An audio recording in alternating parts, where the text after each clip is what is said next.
Hello. ఈ యొక్క సమయంలో కూడి వచ్చినందరికి కూడా ప్రభునామాన నా యొక్క వందన తెలియజేస్తున్నాను.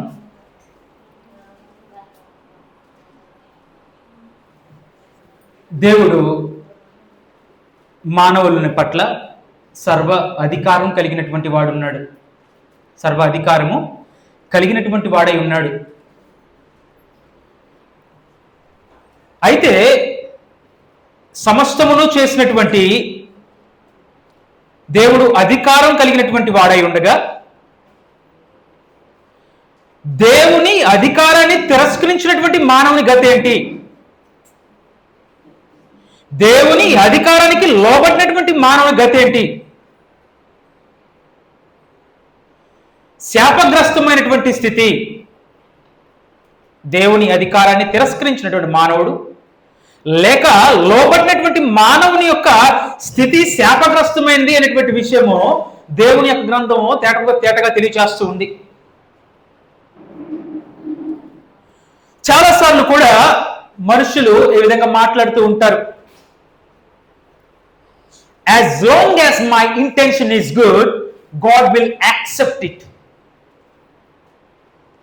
నా ఆలోచన సరిగ్గా ఉన్నంత వరకు దేవుడు నేను చేసేది ఏదైనా అంగీకరిస్తాడు అనేటువంటి ఒక తప్పుడు భావన ఉందండి. ఏంటి? మన ఉద్దేశం సరిగ్గా అయితే చాలండి, ఎలా చేస్తేనేంటి ఆరాధన, ఆయన అంగీకరిస్తాడు అనేటువంటి ఒక తప్పుడు ఆలోచన లోకంలో ఉంది. అయితే మనకి సామెతల గ్రంథము 14వ అధ్యాయంలో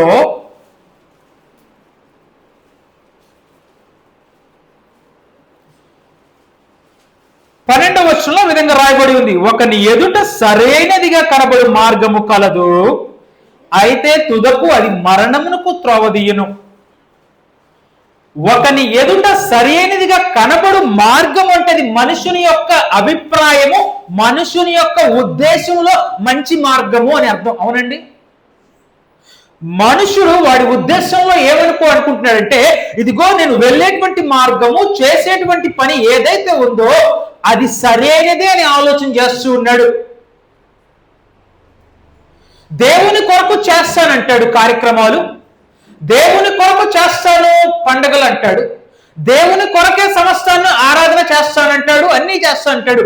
కానీ దేవుని చిత్తానుసారముగా దేవుని ఉద్దేశాలకు అనుకూలంగా మానవుడు చేసే ఉండదు, మానవుడు చేయట్లా. అందుకే ఒకని ఎదుట సరైనదిగా కనబడు మార్గము కలదు, అయితే తుదకు అది మరణమునకు త్రోవతేని. ఎందుకు? అది సరి అయినది అయినప్పుడు కూడా మరణానికి ఎందుకు త్రోవతేస్తుంది? సరి అయినది అన్నప్పుడు కూడా శాపానికి ఎందుకు త్రోవతేస్తుంది? ఎందుకంటే మానవుని యొక్క ఉద్దేశం మాత్రమే అది సరి అయినది, మానవుని యొక్క అభిప్రాయం మాత్రమే, మానవుని యొక్క ఆలోచన మాత్రమే సరైనది అనుకునేది, కానీ దేవుని యొక్క చిత్తం కాదు. ఈరోజు లోకంలో అనేకమైనటువంటి కార్యక్రమాలు మనుష్యుని యొక్క ఉద్దేశాలు, మనుష్యుని యొక్క ఆలోచనలు దేవునికి గ్రంథానికి జోడించి దేవుని కొరకు చేస్తున్నాం అనేటువంటి ఒక తప్పుడు అభిప్రాయాల్లో ఉన్నారు. God doesn't need someone like us to improvise his plan అండి. దేవుని యొక్క చిత్తానికో దేవుని యొక్క సంకల్పానికో మానవుని యొక్క ఆలోచన, ఇదిగో నీ దగ్గర నుంచి ఆలోచన తీసుకొని ఇప్పుడు ఏం చేద్దాం, మనము నా ప్లాన్ని ఎలా ఇంప్రూవైజ్ చేద్దాము, ఎలా చేస్తే బాగుంటుంది అని మానవుని దగ్గర నేర్చుకునే దుస్తుని దేవునికి లేదు. కానీ దేవునికి నేర్పించేటువంటి స్థితిలో వీళ్ళ ఉద్దేశాలు ఆలోచనలకు వెళ్ళే. నీ యొక్క రక్షణ ప్రణాళిక సరిపోదు, నీ యొక్క ఆరాధన క్రమం సరిపోదు, నువ్వు ఇచ్చిన ఆజ్ఞలు సరిపోదు, వాటికి మేము జోడిస్తాము అని దేవుని యొక్క అధికారాన్ని ధిక్కరించేటువంటి మానవులు శాపగ్రస్తులు అనేటువంటి విషయాన్ని దేవుని గ్రంథం తెలియపరుస్తూ ఉంది. అదే విషయం మనకి దావీదు ఉజ్జా మరియు ఉజ్జా వారి యొక్క జీవితాన్ని గనక చూసినట్లయితే దేవుని యొక్క చిత్తాన్ని ఆజ్ఞలను తిరస్కరించినటువంటి వారు ఏ విధంగా శాపగ్రస్తులయ్యారో విఫలమయ్యారో అనేటువంటి విషయాన్ని మనము తేటగా పరిశీలన చేసినప్పుడు సమూయేలు 2వ గ్రంథంలో 6వ అధ్యాయము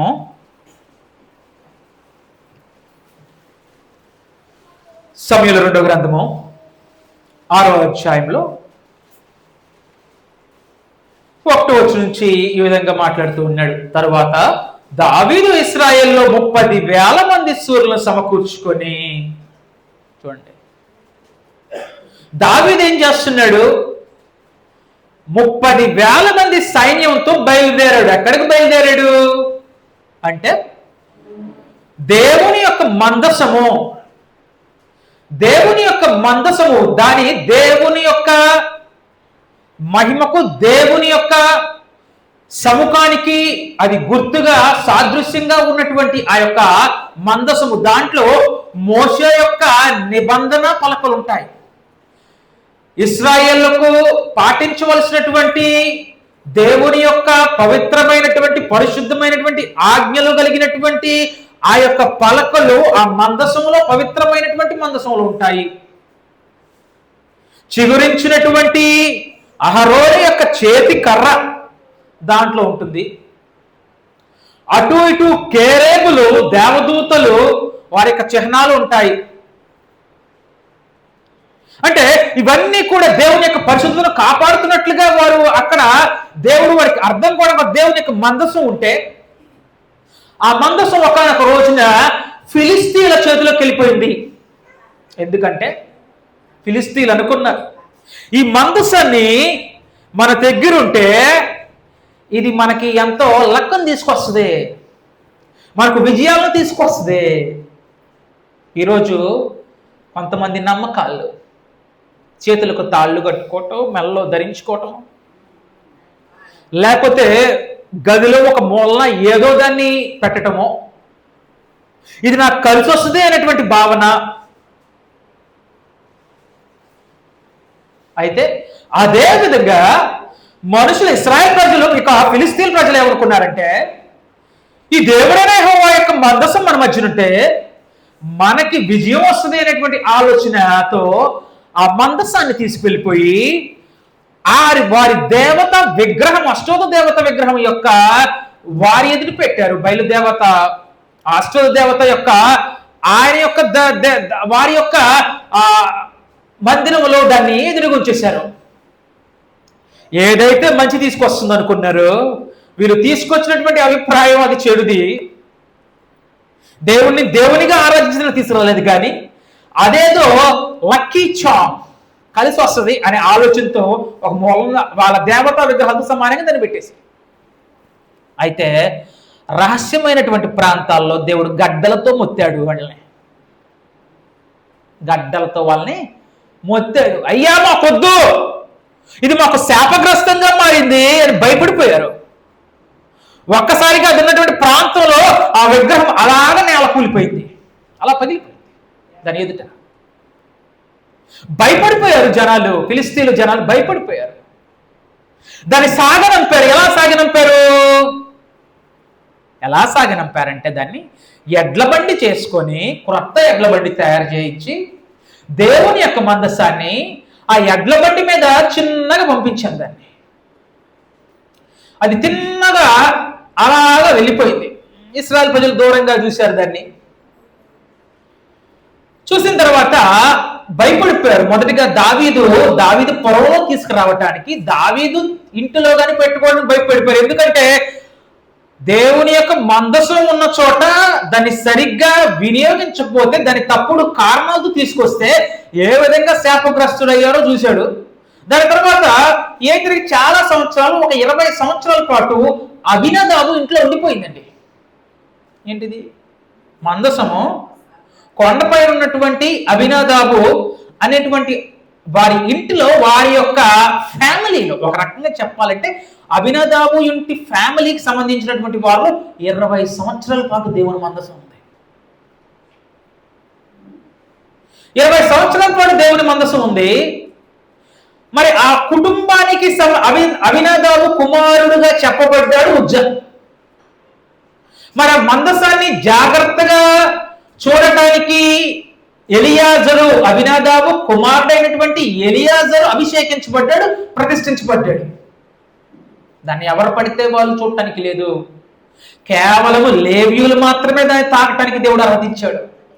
ఎందుకు లేవీయులు తాకటానికి అర్హత ఇచ్చాడు అంటే, వీరందరూ కూడా మోషే ఆయన కొండపైకి వెళ్ళినప్పుడు వీళ్ళందరూ ఏం చేశారంటే దేవుణ్ణి విడిచిపెట్టి బంగారు ప్రతిమైనటువంటి దూడను తయారు చేసినప్పుడు తర్వాత మోషేతో నిలిచింది ఎవరంటే లేవీయుల ప్రజలే. మోషేతో నిలిచింది ఎవరు అంటే లేవి ప్రజలే మోషేతో నిలిచింది. అందుకే లేవీయుల్ని పరిశుద్ధ యాజకులుగా దేవుడు ఆ సంతానాన్ని ఏం చేశాడంటే, ఇదిగో నాకు యాజకత్వం చేయటానికి, ప్రధాన యాజకత్వం చేయడానికి ఈ లేవి వంశము, అది కూడా ప్రధాన యాజకత్వం చేయడానికి అహరోను గోత్రపు వారిని దేవుడు ఏర్పరచుకున్నాడు. కానీ ఆ యొక్క అబీనాదాబు ఇంట్లో కేవలం ప్రతిష్ఠించబడినటువంటి వాడు, తాకటానికి అధికారం ఉన్నటువంటి వ్యక్తి ఎవరంటే ఎలియాజరు మాత్రమే, ఉజ్జా కాదు. ఇక్కడ చూసినట్లయితే మనకి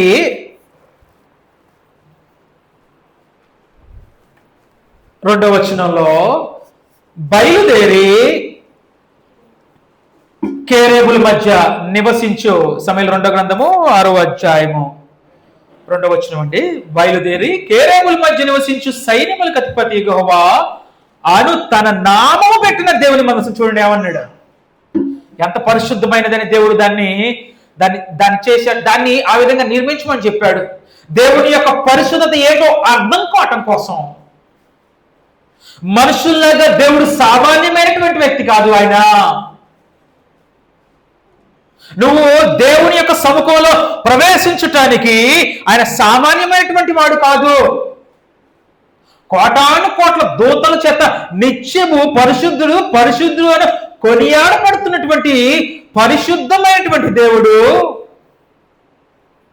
సమీపింపరాని తేజస్సులో ఆయన మాత్రమే వసించుచూ ఉన్నటువంటి దేవుడు. అటువంటి దేవుని సముఖంలో అపవిత్రమైనది ఏది ప్రవేశించటానికి అవకాశం లేదు.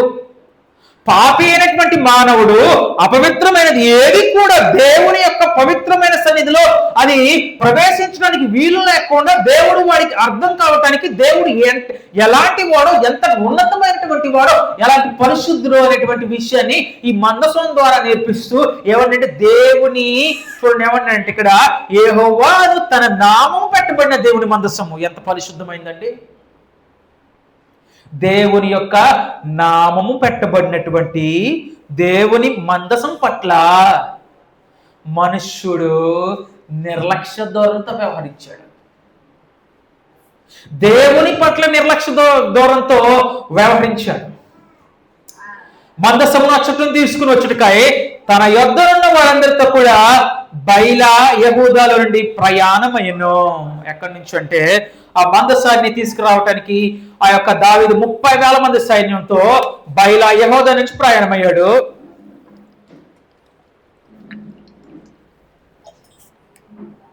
వారు దేవుని మందసమును క్రొత్త బండి మీద ఎక్కించి ఎలా తీసుకొచ్చారండి? దేవుడు ఆజ్ఞాపించాడా? లేకపోతే మందసాన్ని ఎవరు మోయాలి, ఎలా తీసుకెళ్ళాలి అని దేవుడు ముందుగానే చెప్పినప్పుడు కూడా చేయలేదా? ఎక్కడి నుంచి నేర్చుకున్నారు వీళ్ళు? దేవుని యొక్క మందసాన్ని, యెహోవా నామం పేరు పెట్టబడినటువంటి దేవుని పరిశుద్ధమైన మందసాన్ని క్రొత్త బండి ఎక్కించాలని.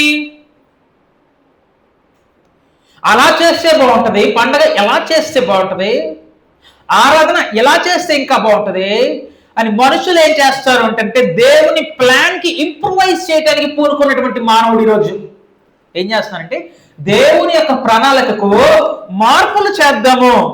దేన్ని బట్టి?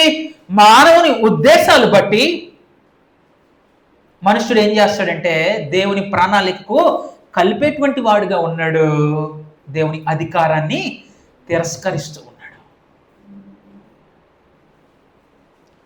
వారు దేవుని మందసం కొత్త బండి మీద ఎక్కించి గిబియాలో ఉన్న అభినాదాబు యొక్క ఎక్కడి నుంచి అండి? అభినాదాబు ఇంట్లో ఎంతకాలం ఉంది? 20 సంవత్సరాల పాటు మందసం ఉంది. తర్వాత అభినాదాబు యొక్క ఇంటిలో నుండి తీసుకుని రాగా అభినాదాబు కుమారులకు ఉజ్జయ్యను అహ్యోయాను ఆ క్రొత్త బండిని తోలేదు. ఎవరు తోలుతున్నారు? ఉజ్జా తోలుతున్నాడు, అహ్యోను అనేటువంటి ఆయన ఇద్దరు కూడా క్రొత్త బండిని తోలుతున్నప్పుడు దేవుని మందసము గల బండిని గిబియాలోని అభినదాబు ఇంటి నుండి తీసుకుని రాగా అహ్యో దాని ముందర నడుస్తూ ఉన్నాడు. దాని ముందు ఎవరు వెళ్తున్నామంటే అభినదాబు కుమారుడు ఆయన ముందు వెళ్తూ ఉన్నాడు. వారు నాకోను కళ్ళము దగ్గర రాగానే థ్రెషింగ్ ఫ్లోర్ ఆఫ్ నాకో అంటే ఇక్కడ ఆ ఎద్దులు ఎన్ని కూడా కలిసి ఆ కళ్ళం దగ్గర ఏంటి అంటే ఆ యొక్క గ్రెయిన్స్ ని విత్తనాలను ఏం చేస్తూ ఉంటే వాటిని ఆడిస్తారు అన్నమాట చక్కగా. అక్కడ అది చాలా వాస్తవానికి చాలా నున్నగా ఉన్నటువంటి ప్రదేశం. మిగతా చోట్ల ఎత్తు పొలాలు ఉన్నప్పుడు కూడా వచ్చేదారిలో, కానీ అక్కడ చక్కగా మంచిగా చేసి పెడతారు. మరి అలాంటి ప్రదేశంలో ఎడ్లకు కాలు జారించేలాగా చేశాడు దేవుడు. ఇక్కడ వారు నాకోను కళ్ళము దగ్గరికి వచ్చినప్పుడు ఎడ్లకు కాలు జారినందున ఉజ్జా చేయి చాపి దేవుని మందసమును పట్టుకొనగా. దేవుని మందసాన్ని ఉజ్జా కహాత్ ఎవరండి? ఉజ్జా ఏం చేయాలి? మందసాన్ని లేవుడు, మందసాన్ని పట్టుకోవడానికి లేదు, అతనికి ఆజ్ఞ లేదు. నీకు ఆజ్ఞ లేనప్పుడు దేవుని యొక్క ఆజ్ఞను మీరినటువంటి మానవుడు శాపగ్రస్తుడు. పట్టుకొనగా యెహోవా కోపము ఉజ్జా మీద రగులు కొనెను. అతడు చేసిన తప్పును బట్టి దేవుడు ఆ క్షణమంది అతని మొత్తగా అతడు అక్కడే దేవుని మందసమునొద్ద చనిపోయాను. ఉజ్జా ఎందుకు అలా ప్రవర్తించాడు?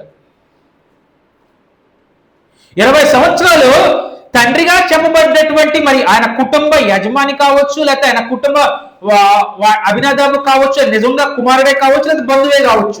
ఉజ్జా కుమారుడు అనటం అనేది హెబ్రీల భాషలో కానీ వాళ్ళకి అలాగా అంటే కుమారుడు సొంతంగా కుమారుడు ఎన్నుచ్చు, లేకపోతే దగ్గర వాళ్ళ ఎన్నుచుకో కుమారుడు అనిపిస్తారు. అయితే మరి అంతకాలం ఉన్నటువంటి ఉజ్జా 20 సంవత్సరాలు ఉంటే ఏముందని అనుకున్నాడేమో. రోజు చూసేదేగా దేవుడి మందసం అభినదాబు ఇంట్లో 20 సంవత్సరాలు ఉంది, నేను అక్కడే ఉన్నాను, రోజు కనపడేదేగా.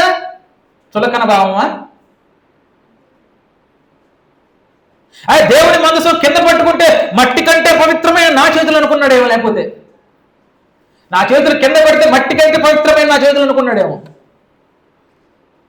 దేవుని మందసం కింద పడిపోతుంటే ఆయన కాపాడుకోవడం తెలీదా? కానీ దేవుని ఆజ్ఞను అతిక్రమించాడు మానవుడు. దేవుని యొక్క ఆజ్ఞను మీరినట్లుగా మానవుడు మనకు కనిపిస్తూ ఉంటుంది. ఇక్కడ తప్పు ఏం జరిగిందని చూసినట్లయితే కేవలం ఉజ్జాదే కాదండి తప్పు. కేవలము ఉజ్జా ఒక్కరిదే తప్పు కాదు. దావీదు రాజుగా ఉన్నాడు.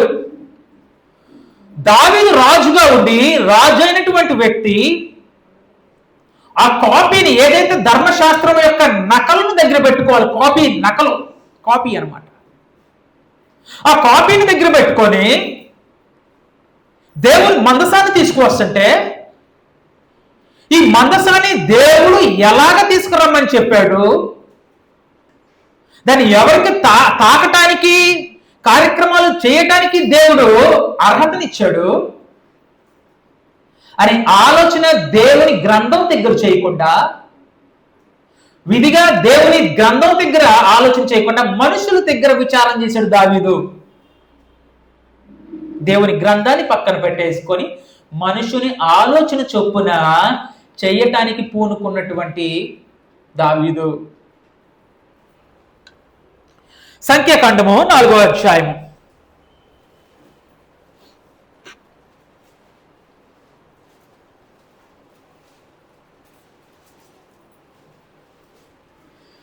సంఖ్యాకాండము 4వ అధ్యాయం 15వ వచనంలో ఈ విధంగా రాయబడుతూ ఉంది. దండు ప్రయాణమైనప్పుడు అహరోనును అతని కుమారులను పరిశుద్ధ స్థలము, పరిశుద్ధ స్థలమును, పరిశుద్ధ స్థలము యొక్క ఉపకరణములన్నిటినీ కప్పుట ముగించిన తర్వాత ఎవరు కప్పాలి? పరిశుద్ధ స్థలమును, పరిశుద్ధ స్థలములు అనేటువంటి లోపల ఉన్నటువంటి ఏ వస్తువులైతే పరిశుద్ధంగా ఉంటాయో వాటన్నిటిని కూడా ఎవరు వాటిని ఆ ఉపకరణములు కప్పాలి, ఎవరు వాటిని తాకాలి అంటే అహరోను, లేవీయులైనటువంటి అహరోను యొక్క కుమారులకు మాత్రమే ఆజ్ఞ ఇవ్వబడింది. కప్పుట ముగించిన తర్వాత కహాతీయులు దాన్ని మోయాలి. కహాతీయులు కూడా వీళ్ళు లేవీయుల్లో భాగమేనండి. కహాతీయులు కూడా లేవీయుల్లో భాగమే, కానీ అహరోను సంతతి వారికి మాత్రమే ఈ ఉపకరణములు కప్పేటువంటి ఈ యొక్క బాధ్యత ఇవ్వబడింది.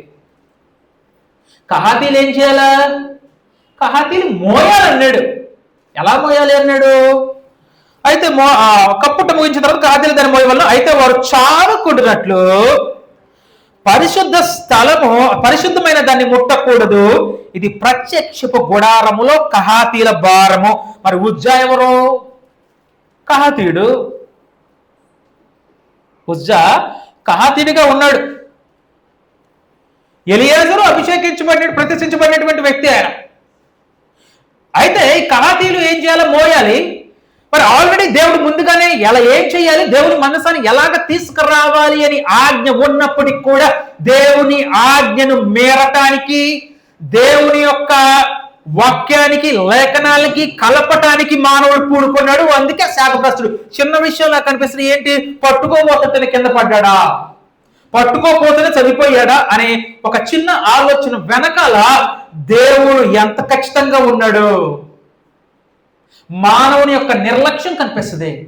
దేవుని ఆజ్ఞ పట్ల మానవుని యొక్క నిర్లక్ష్యం కనిపిస్తూ ఉంటుంది.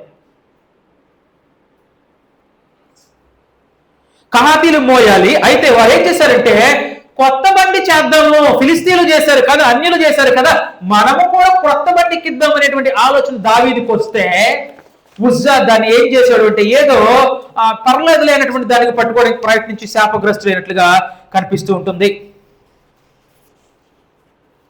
ఉజ్జా ఏమనుకున్నా అంటే మంచి రెండవ point, good intentions can not replace obedience.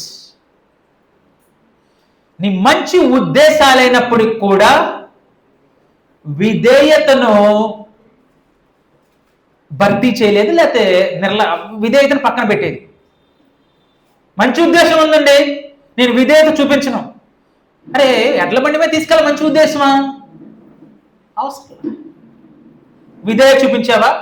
దేవుడు చెప్పిన మాట వినకుండా దేవునికే నువ్వు ఆయన ప్రణాళిక కలపాలనుకున్నాడు. Good intentions cannot replace obedience. దేవుడు ఉజ్జా అనుకున్నాడు, నేను దేవుడికి హెల్ప్ చేస్తున్నాను అనుకున్నాడు. ఏమనుకున్నాడు? దేవునికి సహాయం చేస్తున్నాను అనుకున్నాడు. సహాయం చేస్తున్నావా? దేవుని మాటకు లోబడకుండా, దేవుని అధికారానికి లోబడకుండా దేవునికి సహాయము చేస్తున్నాను, దేవుని కొరకే చేస్తున్నటువంటి భావన శాపగ్రస్తమైంది.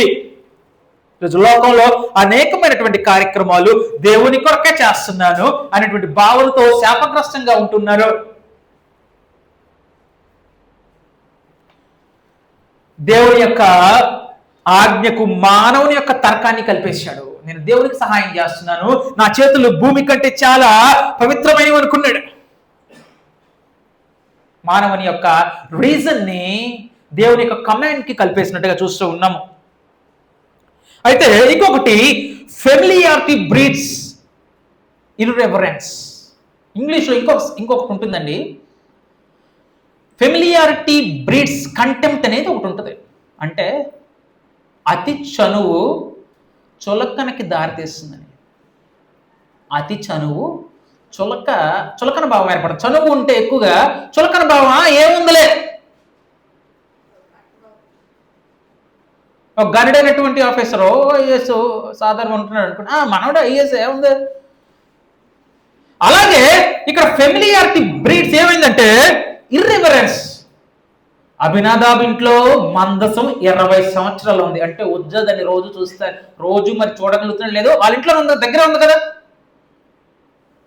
ఏముంది, దేవుడి మందసం అంటే నిర్లక్ష్యం ఏర్పడిపోయింది. దేవుని మందసం అంటే 20 సంవత్సరాలు వారికి సంబంధించినటువంటి గృహంలో అది ఉంటే దేవుని మందసం అంటే అతనికి నిర్లక్ష్యము, చులకన భావం ఏర్పడిపోయి ఉండొచ్చు. ఏముంది, రోజు చూసేదేగా, ఇది వాక్యం రోజు చదివే బైబిలే కదా, ఏముంది? ఒక చులకన భావం ఏర్పడవచ్చు.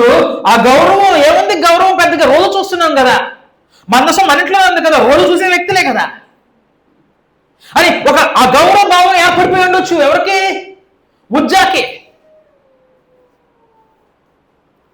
కాబట్టి పరిశుద్ధమైనటువంటి ఆ ఉపకరణం విషయంలో, దేవుని నామం పెట్టబడినటువంటి ఆ యొక్క మందసం విషయంలో దాన్ని పట్టుకోవటానికి అధికారం లేనప్పటికి కూడా, ఆజ్ఞ లేనప్పటికి కూడా దాన్ని తాకటానికి, పట్టుకోవడానికి పూనుకున్నటువంటి మానవుడు శాపగ్రస్తంగా మారిపోయాడు. ఇది కేవలం ఏదో పట్టుకున్నాడు తప్పేంటి కాదు, దాని వెనకాల ఉన్నటువంటి దేవుని యొక్క ప్రణాళిక ఏంటి, దేవుని యొక్క ఆజ్ఞ ఏంటి, మానవుని యొక్క నిర్లక్ష్యం ఏంటో చూస్తే ఇది సరైన ఆలోచన వస్తుంది. దేవుడు ఎంత ఖచ్చితంగా ఉంటున్నాడు, మానవుడు ఎంత నిర్లక్ష్యంగా ఉంటున్నాడు. ఒక చులకన భావంతో, అగౌరవంతో ఏం చేశాడు అంటే దేవుని యొక్క పరిశుద్ధమైనటువంటి దాన్ని ఆయన క్యాజువల్ గా తీసుకున్నాడు. He took it casually, the holy things of the God. దేవుని యొక్క పరిశుద్ధమైనటువంటి వాటిని ఏదో క్యాజువల్ గా, సాధారణమైనటువంటి దానిగా ఒక ఆలోచన చేశాడా ఉంటుందిలే అని. దానికి దావీదు కూడా కారణంగా ఉన్నాడు. మొదటి దినవృత్తాంతములు 1 గ్రంథము 15వ అధ్యాయము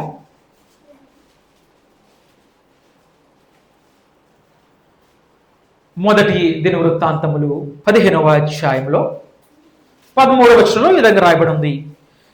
ఇంతకు ముందు మీరు ఇశ్రాయేలు దేవుడనే యెహోవా మందసమును మోయక యుండుట చేతను మనము మన దేవుడైన యెహోవా యొక్క విధిని బట్టి, చూడండి, ఇప్పుడు దావీదు గారు ఒక్కసారిగా ఆయన ఎప్పుడైతే ఈ తప్పు జరిగిందో, ఎప్పుడైతే ఉజ్జా చనిపోయాడు, అప్పుడు దాకా ఏం జరుగుతుంది తెలుసండి? అప్పుడు దాకా వాస్తవానికి అక్కడ మొత్తం కూడా ఏం జరుగుతుంది అని చూసినట్లయితే 30,000 మందితో వెళ్తున్నప్పుడు అక్కడ అందరూ కూడా నాట్యం ఆడుతున్నారు. దావీదు, అక్కడున్నటువంటి సైన్యము, ఆ మందసాన్ని తీసుకొచ్చేటువంటి వారు, మ్యూజిక్ ఉంది, నాట్యం ఆడుతున్నారు, స్వరమండలం వినపడుతుంది, బోర్లు ఊతున్నారు, చక్కగా కోలాహలంగా ఉత్సవంగా దేవుని మందసాన్ని ఊరేగింపుగా తీసుకొస్తున్నారు.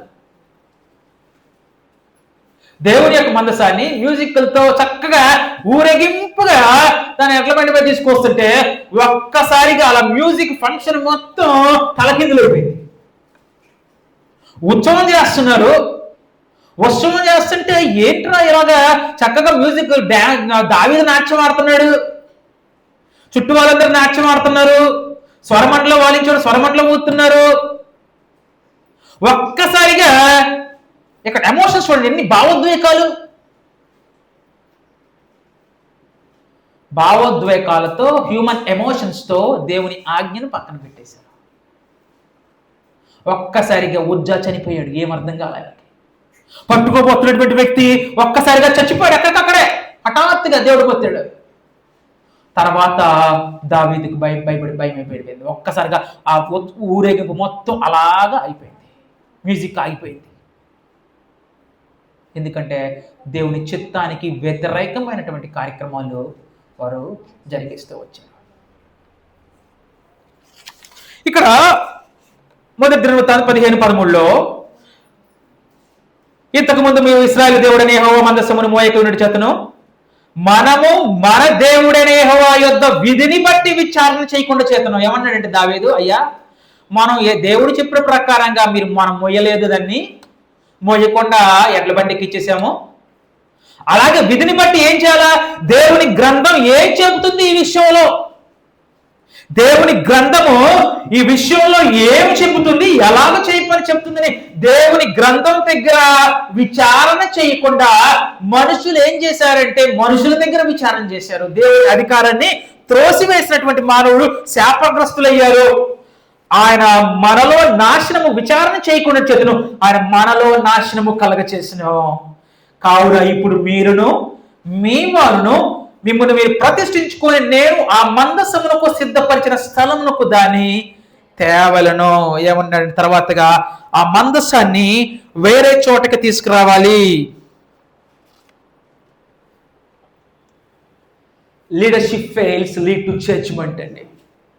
నడిపించేటువంటి వ్యక్తి గుడ్డివాడికి దారి చూపిస్తే ఇరువురు కూడా గుంటలో పడతారు. నడిపించే వ్యక్తి సరిగ్గా నడిపించకపోతే సంఘం మొత్తం కూడా తీర్పుకు గురయ్యేటువంటి అవకాశం ఉంది. ఇక్కడ రాజుగా ఉన్నటువంటి దావీదు నకలు తీసుకొచ్చుకొని ఆ కాపీ తీసుకొచ్చి ప్రజలకు నడిపించలేదు కనుక ప్రజలు శాపానికి గురైనటువంటి విషయం మనకు కనిపిస్తూ ఉంటుంది. కాబట్లయితే దేవుడు ఏం కోరుకుంటున్నాడు మానవుల నుంచి అంటే నీ యొక్క ఉద్దేశం కాదు, నీ యొక్క ప్లాన్ కాదు, దేవుని ప్లాన్ని ఇంప్రవైజ్ చేయడం నీ నుంచి అడగట్లే. ఆయన ఆకాశం ముందు ఉన్నాడు, మనము భూమిపైన ఉన్నాము. దేవుడు మన నుంచి కోరుకునేది మానవుల నుంచి తన సంఘం నుంచి ఏంటి అంటే విధేయత. ఆయన మాట వినాలి అని కోరుకుంటున్నాడు. ఆయన మాట వినడంలో ఏముంది అంటే ఆశీర్వాదం ఉంది. ఆయన మాటను ధిక్కరించి నడుచుకున్నటువంటి మానవుడు, నిర్లక్ష్యం చూపేటువంటి మానవుడు శాపగ్రస్తుడు.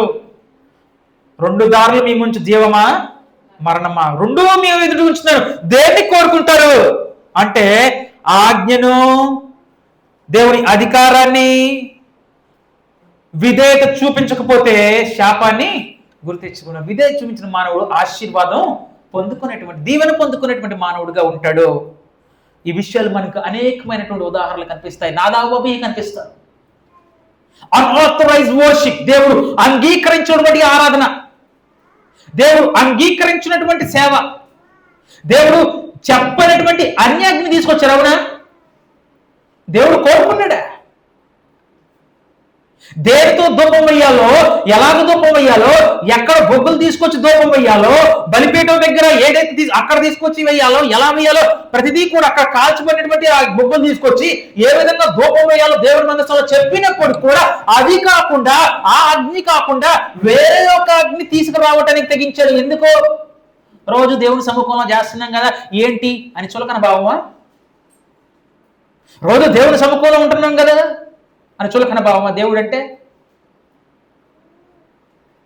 లేదండి. నిర్లక్ష్యం. దేవుడి మాటకు విధేయ చూపించిన తత్వంలో దేవుడు కోరుకోనటువంటి అన్యాజ్ఞ తీసుకొస్తే శాపగ్రస్తుడయ్యాడు.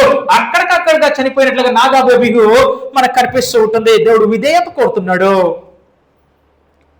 దేవుడిని ఎలా ఆరాధించాలో ఎవరు డిసైడ్ చేస్తారు? మనిషా దేవుడే? దేవుణ్ణి ఎలా ఆరాధన చేయాలో, ఆయన ఎటువంటి ఆరాధన కోరుతున్నాడో కూడా గ్రంథంలో చెప్పాడా?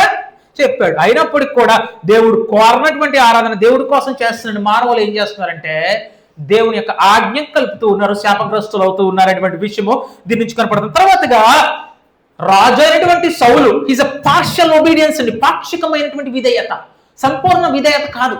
దేవుడు ఏం చేశాడు అంటే, అయ్యా నువ్వు అమాలేకులు మొత్తాన్ని కూడా ఆ యొక్క నిర్మూలన చేసి ఆ పశువులతో సహా ఏదైతే నిర్మూలన చేయమని చెప్తే ఈయన ఏం చేశాడు అంటే, నేను దేవుని కొరకే తీసుకొస్తాను ఈ పశువుల్ని బలివ్వటానికి, క్రొవ్వినటువంటి వాటిని అన్నింటినీ కూడా తిని తీసుకొచ్చి ఇవన్నీ కూడా నీ కొరకే అన్నాడు. ఈయన దాచుకున్నాడు. ఈయన క్రొవ్వినవన్నీ దాచుకొని ఇది దేవుని కొరకు, నీ కొరకు బలివ్వటానికి తీసుకొచ్చాయా. దేవుడు ఏం చెప్పాడు? సమస్తాన్ని సమయాల ద్వారా సమస్తాన్ని నిర్మూలన చెయ్యా అంటే దేవుడి మాటకు లోబడాలా? ఆగాగును పట్టుకున్నాడు, తీసుకొచ్చేసాడు చంపకుండా. అమాలీకులు ఎంత నరబలి అర్పించేటువంటి వ్యక్తులు, భయంకరంగా చిన్నపిల్లలను కూడా చంపేసేటువంటి భయంకరమైన వ్యక్తులు, చుట్టూ అనేక మందిని హింసించేటువంటి వ్యక్తులు, ఇశ్రాయేల్ మొత్తం నిర్మూలన చేయాలనుకున్నటువంటి వ్యక్తులు. ఏదో రాజుగా సౌలు ఉంటే మరి రాజు యొక్క ధర్మము యుద్ధం చేయటం అయితే ఆ యుద్ధంలో నువ్వు ఏ విధంగా యుద్ధం చేయాలి వెనక రమ్మని చెప్తే ఇతని నుంచి దేవుని యొక్క మాటకు ధిక్కారం చేసినటువంటి తర్వాతగా దేవుని కొరకే అన్నాడు. Partial obedience. దాని దేవుడు ఏమన్నాడు అంటే, రెబెలియన్ ఇస్ విచ్ క్రాఫ్ట్, సోది చెప్పుట వంటిది, తిరుగుబాటు అనేది సోది చెప్పుట అనేటువంటి పాపంతో కూడుకున్నది. అంటే దేవుని యొక్క మాటకు తిరుగుబాటు చేశాడు. దేవుడు దాన్ని తన రాజుగా ఉండకుండా అతన్ని తృణీకరిస్తూ ఉన్నాడు. నువ్వు నా మాట వినలేదు, లోపడలేదు, పాక్షికంగా కొంతవరకు మాత్రమే సంపూర్ణమైన విధేయత చూపించలేదు కనుక నువ్వు రాజుగా ఉంటానికి నిన్ను అంగీకరించట్లేదు. నువ్వు రాజుగా ఉండవు అన్నాడు. నీ స్థానంలో మరి యొక్క వ్యక్తిని నేను నిర్మించుకుంటా అన్నాడు. తర్వాతగా మోషే భూమిపైన ఎంతో సాత్వికమైనటువంటి వ్యక్తి అండి. ఏమన్నాడండి? భూమిపైన సాత్వికమైనటువంటి వ్యక్తి. ఎంత సాత్వికమైన వ్యక్తో! ఇశ్రాయేల్ ప్రజల్ని లక్షల మందిని నడిపించటం, వాళ్ళు ఒక్కళ్ళిద్దరు ఉంటేనే మనకి చాలా కష్టం. అలాంటిది లక్షల మందిని నడిపిస్తుంటే ఎన్ని సనుగులు, ఎంత సనుక్కుంటారు అతని మీద. అవునండి, మాకు అది లేదు, ఇది లేదు, అది లేదు, ఇది లేదు, ఏం చేస్తున్నావా, సావడానికి తీసుకొచ్చామా, అక్కడే బాగుంది, ఇక్కడే బాగుంది, సనుగుతూ ఉన్నారు మోషే మీద. అయినప్పుడు కూడా సనుగులన్నీ భరించారు. నిందలేస్తూ ఉన్నారు, అయినప్పుడు కూడా వాళ్ళు నిందలన్నీ భరించుకుంటూ వచ్చాడు. అయితే ఒకసారి సమస్య వచ్చింది, నేల సమస్య. దేవుడు కర్రతో కొట్టయ్యా అన్నాడు. మళ్ళీ ఇసుకేస్తున్నారు. ఏం చేద్దాం, వీళ్ళు ఇసుకిచ్చేస్తున్నారు మోషేని. బాధ్యత, గొప్ప బాధ్యత. ఇసుకిచ్చేస్తుంటే కర్రతో బండను కొట్టాడు, నీళ్ళు వచ్చాయి, జనం అంతా చక్కగా తాగారు. రెండోసారి మరలా అదే సమస్య వచ్చింది ఇంకో చోట. దేవుడు అప్పుడేమన్నాడు? బండతో మాట్లాడు అన్నాడు. బండతో మాట్లాడు అన్నటువంటి మోషే ఏం చేయాలి? బండతో మాట్లాడాలి. మొదటిసారి కొట్టమన్నాడు, ఆ ఆజ్ఞ అంతవరకే. రెండోసారి మాట్లాడు అన్నాడు. నన్ను కొట్టమని చెప్పలేదు కదా కర్రతో. బుద్ధిహీనత. ఒకవేళ అలా అనుకుంటే బుద్ధిహీనత. జప ఫలము అన్నాడు, నన్ను కొట్టొద్దు అని మాత్రం చెప్పలేదుగా. బుద్ధిహీనత. అవునా? దేవుని యొక్క ఆజ్ఞ సరిహద్దులు మానవుడు జీవించకుండా దేవుని యొక్క ఆజ్ఞను మేరటానికి పూనుకుంటూ ఉన్నాడు. బండతో మాట్లాడు అంటే కేవలం మాట్లాడాలి. అప్పటికి అయినప్పటికీ కూడా నీళ్ళు వచ్చాయి. నువ్వు కర్ర కొట్టినా, ఆవేశంతో కొట్టినా, విసిగిస్తున్నారు, కొట్టినప్పుడు నీళ్ళు వచ్చినప్పుడు కూడా దేవుడు అంటే, ఇదిగో మోషే, నా పరిశుద్ధతను నువ్వు సన్మానించలేదు కనుక ఇదిగో నేను ఏదైతే దేశాన్ని ఏర్పరుస్తున్నానో ఆ యొక్క దేశంలోకి నువ్వు వెళ్ళవు అన్నాడు. ఆ యొక్క కారణ దేశంలోకి నువ్వు వెళ్ళవు అన్నాడు. తర్వాత యెరోబాము కనిపిస్తాడు. యెరోబాము ఏం చేశాడు అంటే, కొత్త ఆరాధన అందరూ కూడా జనాలందరూ అక్కడికి వెళ్ళిపోతున్నారు. ఈ గోత్రాలందరూ 10 గోత్రాల వైపు నుంచి వెళ్ళిపోయి రెహబాముతో కలిసి మా మీద చంపేస్తారేమన్నటువంటి భయముతో ఇతను ఏం చేశాడు అంటే, సపరేట్ గా ఒక బలిపీఠాన్ని కట్టేశాడు. బలిపీఠాన్ని కట్టేసుకొని ఒక దేవతను ఏర్పాటు చేసి వాళ్ళకు విందు దినాలు, పండగలకి ఏర్పాటు చేసుకొని, ఇదే మీ దేవుడు, మీరు యెరూషలేము వెళ్ళాల్సిన అవసరంలా. వాళ్ళకి యాజకులు బలిపీఠాన్ని పెట్టాడు, యాజకుల్ని పెట్టాడు, వాళ్ళకి పండగల్ని పెట్టేశాడు. కాబట్టి జనాలు ఎక్కడికి వెళ్ళాల్సిన అవసరంలా, యెరూషలేము వెళ్ళాల్సిన అవసరం. అందరూ ఈయన దగ్గరే ఉంటారు, ఈయన రాజ్యంలోనే ఉంటారు, ఈయన మీద తిరుగుబాటు చేయరు. దేవుడు కోరుకోక దేవుడికి వ్యతిరేకంగా ఏం చేశాడు అంటే, మరొక చోట ఈ యొక్క కార్యక్రమాన్ని, కొత్త ఆరాధనను ఏర్పాటు చేసేసాడు. దేవుని మీద తిరుగుబాటు చేసినటువంటి వ్యక్తిగా, దేవుని శాపానికి గురైనటువంటి వ్యక్తిగా ఉన్నాడు. కాబట్టి దేవుని యొక్క అధికారం అనేటువంటిది అది తిరుగులేని అధికారం. God is sovereign authority. God has sovereign authority. సార్వభౌమ అధికారం కలిగినటువంటి దేవుడు. సమస్త సృష్టి పైన, తన ప్రాణి పైన అధికారం కలిగినటువంటి దేవుడు. ఆయన అధికారానికి తిరుగు లేనిది. దేవుని యొక్క మందస్సము దేవుని యొక్క పరిశుద్ధతకు సాదృశ్యంగా ఉంది. అక్కడ దేవుని యొక్క యెహోవా నామము పేరు పెట్టబడినటువంటి దేవుని మందస్సము దేవుని పరిశుద్ధతకు సాదృశ్యంగా ఉంది. కాబట్టి అది ఏదో క్యాజువల్ సింబల్, నా ఇంట్లో ఇంకొకటి ఉంది ఇలాంటి బొమ్మ కాబట్టి, అయితే నా ఇంట్లో ఉంది ఇలాంటి చెక్క కాబట్టి ఇది కూడా అదే అని ఆలోచనతో, చులకన భావంతో ప్రవర్తిస్తే మానవుడు శాపగ్రస్తుడవుతాడు అనేటువంటి విషయము కనిపిస్తూ ఉంది. కాబట్టి ఇక్కడ దేవుని యొక్క పరిశుద్ధతను, దేవుని యొక్క ఆజ్ఞను తృణీకరించాడు. చులకన భావంతో, అగౌరవంతో చూస్తూ వచ్చాడు గనక ఆ రోజు అప్పుడు జరిగినటువంటి చిన్నగా మారి ఒక రోజు అది ఏం చేస్తుందంటే అది ఫలిస్తుంది, చేదు పండ్లు ఫలిస్తుంది. Consequences, every bad decision you make have a consequence. తీసినటువంటి ప్రతి నిర్ణయానికి ఒక కాన్సిక్వెన్స్ అనేది ఉంటుంది, పర్యవసనం అనేది ఉంటుంది. అయితే ఈరోజు దేవుడు కోరుకునేటువంటి ఒబీడియన్స్లో విధేయత ఎలా ఉండకూడదు అంటే ఆల్మోస్ట్ కరెక్ట్ ఉండకూడదండి. అరే చాలా వరకు దగ్గరగా వచ్చా కదా, విధేయతకు చాలా దగ్గరగా వచ్చా కదా అంటే సరిపోద్దా? వెచ్చగానే ఉండు, నూనె వెచ్చగానే ఉండు, చాలా దగ్గరగా ఉండొద్దయ్యా అన్నాడు. అవునా? మధ్యలో ఉండొద్దు, ఉంటే అటు ఉండు, లేకపోతే ఇటే ఉండు. అలా ఆరాధించు, లేదా నీకు ఇష్టానుసారంగా ఆరాధించుకో, నీకు ఇష్టం చేసుకో, లోకంలోనే ఉండు. ఆరాధించాల్సిన పని ఏంటి? ఆయన ఆజ్ఞలు కలుపుతూ నువ్వు, లేకపోతే గుడ్ ఇనఫ్, చాలా గుడ్ ఇనఫ్, నా అభిప్రాయం కరెక్ట్ అయింది, లేకపోతే నా దారి సరైనది, మై వే ఈజ్ బెటర్, లేకపోతే ఇలా చేస్తే బాగుంటుంది, అలా చేస్తే బాగుంటుంది అన్నటువంటి మానవుడు ఏం చేస్తున్నంటే అది విధేయత కాదు. దేవుడు సంపూర్ణమైనటువంటి విధేయత కోరుతూ ఉన్నాడు అనేటువంటి విషయం కనిపిస్తూ ఉంటుంది. కాబట్టి దేవుని ఆరాధించటము, దేవుణ్ణి సేవించటము అది భావోద్వేగాలకు సంబంధించింది కాదండి. Worship is not based on emotion. భావోద్వేగం మనం చెప్పుకున్నాం.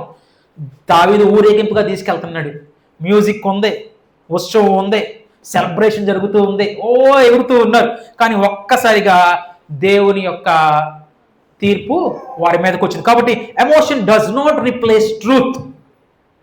భావోద్వేగము సత్యాన్ని తృణీకరించదు, భావోద్వేగము సత్యాన్ని భర్తీ చేయదండి. నా భావోద్వేగం ఉంది కదా, బాగా దేవుని చేస్తున్నాను కాబట్టి నేను సత్యం పక్కన పెట్టేస్తాను, అనేస్తున్నాను అని ఆరాధన ఎగురుతున్నాము, గంతులేస్తున్నాము, లీనమైపోతున్నాము,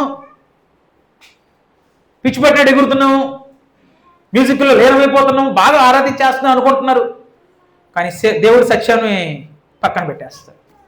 దేవుని ఎలా ఆరాధించాలో అవసరం లేదు. నాకు ఆనందం ఉంది కదా, నా మనసులో ఒక ఆనంద భావ భక్తి భావం పుడుతుంది కదా.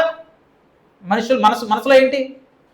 ఆదివారం కొన్ని రోజులు మనుషులకు ఎలా ఉంటుందంటే, ఏదో పండుగలు వచ్చినప్పుడు కేవలం ఆ రోజు మాత్రం చాలా స్పెషల్గా ఒక భక్తి భావంగా వస్తుంది. అది భావోద్వేగం, ఇట్స్ అన్ ఎమోషన్. ఆ రోజు మాత్రం స్పెషల్గా ఫీల్ అవుతారు. అవునా? క్రిస్మస్లు చేసినప్పుడు, ఏదో గుడ్ ఫ్రైడే లోకంలో చేసినప్పుడు మనిషి సాధారణంగా ఏం చేస్తారంటే ఒక భక్తి భావన, ఆ రోజే చాలా ఇది స్పెషల్, ఇది హోలీ, పరిశుద్ధమైనది. లేదండి, లోకానుసారమైన దాన్ని ఏం చేస్తున్నారంటే ఎమోషన్ సత్యాన్ని భర్తీ చేయదు, భావోద్వేగం సత్యాన్ని భర్తీ చేయదనేటువంటి విషయం మనకి దావీదు యొక్క జీవితంలో కనిపిస్తూ ఉంటుంది.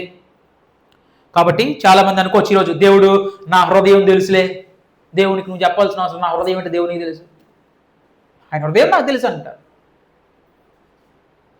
లేకపోతే it doesn't matter how we worship, మనం ఎలా ఆరాధన చేసామో అది ఇంపార్టెంట్ కాదు, ఆరాధన చేస్తున్నామా లేదా కాదా అది.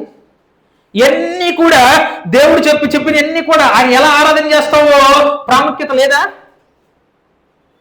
శాపగ్రస్తుడని మానవుడు మాట్లాడే మాటలు, తన ఉద్దేశాన్ని మాత్రమే నెరవేర్చుకోవాలి అనే యొక్క మనిషి యొక్క ఆలోచనలు ఇవన్నీ.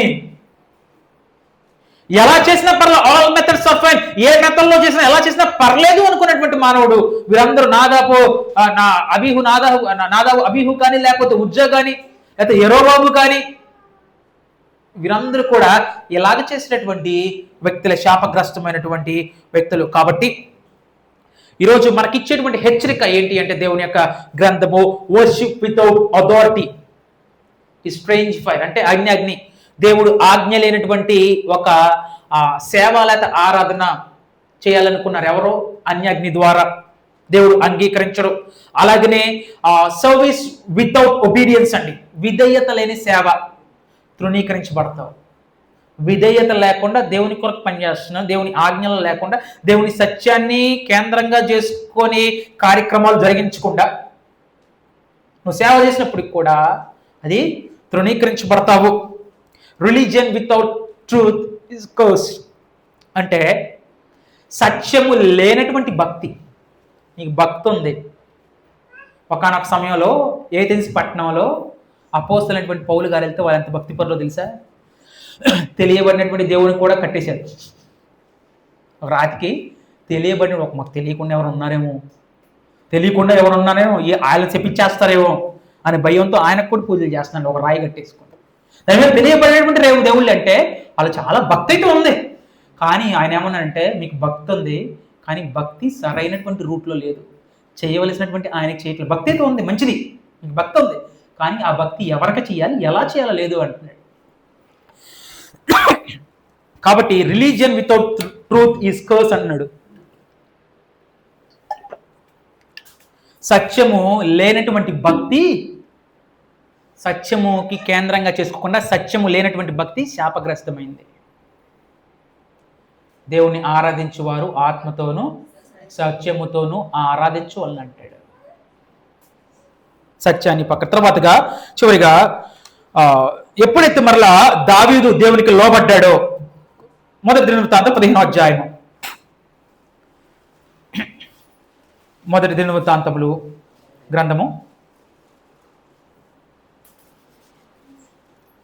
15వ అధ్యాయము 2వ వచనంలో, మందసమును ఎత్తుటకు నిత్యము తనకు సేవ చేయుటకును యెహోవా లేవీయులను ఏర్పరచుకుని అని ఇప్పుడు చెప్తున్నాడు. ఎవరండి? దావీదు. మొదటి దినవృత్తాంతములు 15వ అధ్యాయం 2వ వచనంలో, మందసమును ఎత్తుటకును నిత్యము తనకు సేవ చేయుటకును యెహోవా లేవీయులను ఏర్పరచుకుని అని చెప్పి అప్పుడు అనిపించింది ఆయనకి, ఓహో వీళ్ళు మాత్రమే చేయాలని. వారు తప్ప మరి ఎవరినో దేవుని మందసమును ఎత్తకూడదని దావీదు ఆజ్ఞ ఇచ్చును. దావీదు తర్వాత ఒక్కసారిగా మారిపోయాడు. అప్పుడు దాకా పర్లేదు, వాళ్ళ విచారం చేశాడు. తర్వాత ఎప్పుడే జరిగిందో దావీదు ఏం చేశాడు, ఒక్క తర్వాత మారిపోయాడు. సత్యాన్ని తెలుసుకున్నాడు, దేవుని ఆజ్ఞ ఎలా ఉంది, దేవుని ఆజ్ఞకు లోపడపోతే శాపగ్రస్తం అని ఆలోచన చేసి, ఇదిగో కేవలం లేవీయులు మాత్రమే పోయాలి కనుక ఎవరో భయపడచ్చు అప్పుడు అంటున్నాడు, అప్పుడు ఆజ్ఞిస్తున్నాడు, మందసమును ఎత్తుకు నిత్యము తనకు సేవ చేయటకును యెహోవా లేవీయులను ఏర్పరచుకుని అని చెప్పి, వారు తప్ప మరి ఎవరునో దేవుని మందసమును ఎత్తకూడదని దావీదు ఆజ్ఞ ఇచ్చెను. తర్వాత ఏం జరిగింది అంటే, దావీదు ఎప్పుడు ఆజ్ఞ ఇచ్చాడో ఆ మందసము ఎవరి ఇంట్లో అయితే ఉందో తర్వాత ఏం జరిగింది అంటే అక్కడ వారు ఆశీర్వదించబడ్డారండి. తర్వాతగా ఆ మందసం తీసుకువెళ్ళిపోయిన తర్వాత ఆ మందసము వేరే ఒక సహోదరి ఇంట్లో అక్కడ ఉంచారు. ఉంచిన తర్వాత అక్కడ ఏం జరిగింది అంటే అక్కడ ఆశీర్వదించబడినట్టు కనిపిస్తూ ఉంటుంది.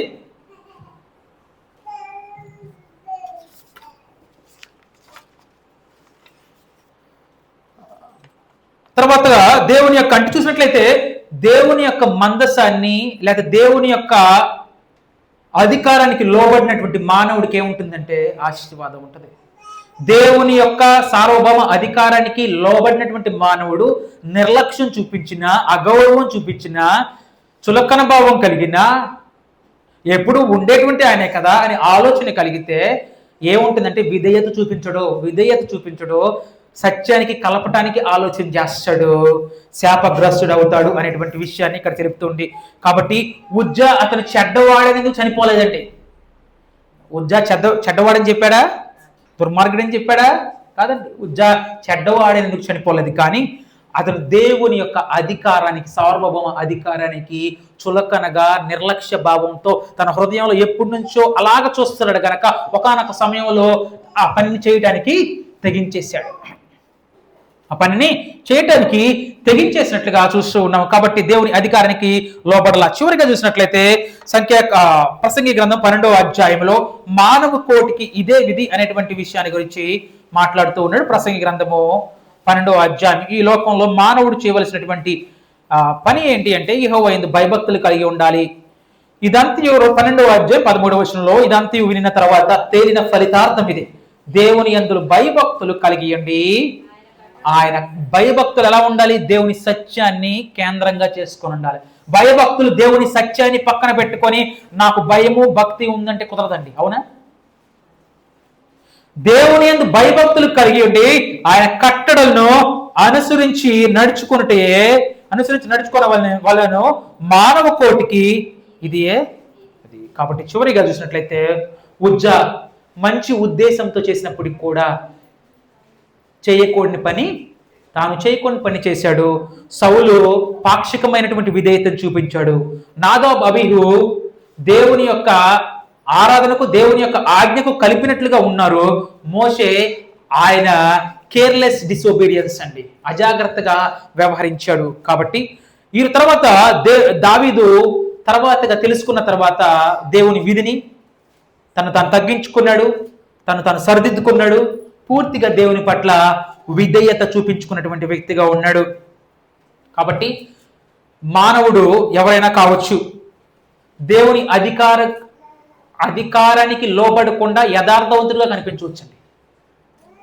యథార్థంగా భక్తి చేయొచ్చు, కానీ దేవుని అధికారానికి లోబడకపోతే, దేవునికి విధేయత చూపించకపోతే తీర్పులో గురవుతాడు. దేవుని తీర్పుకి, జడ్జిమెంట్కి గురవుతాడు అనేటువంటి విషయము ఇక్కడ మనకి ఉజ్జా జీవితంలో మనకి ఇక్కడ కనిపిస్తుంది. కాబట్టి మానవుడు దేవుని అధికారానికి లోబడాలి, దేవునికి విధేయత చూపించేటువంటి వ్యక్తులుగా మనం ఉంటూ మన జీవితంలో ఉన్నటువంటి పొరపాట్లను, తప్పిదాలను సరి చేసుకుంటూ మనం జీవించాలి. దేవుని యొక్క ఆ దీవెనలు పొందుకునేటువంటి వ్యక్తులుగా మనం ఉండాలని కోరుకుంటూ ఇంత శ్రద్ధగా వాక్యం మీద కూడా ప్రభునామాన నా యొక్క వందనాలు తెలియజేస్తున్నాను.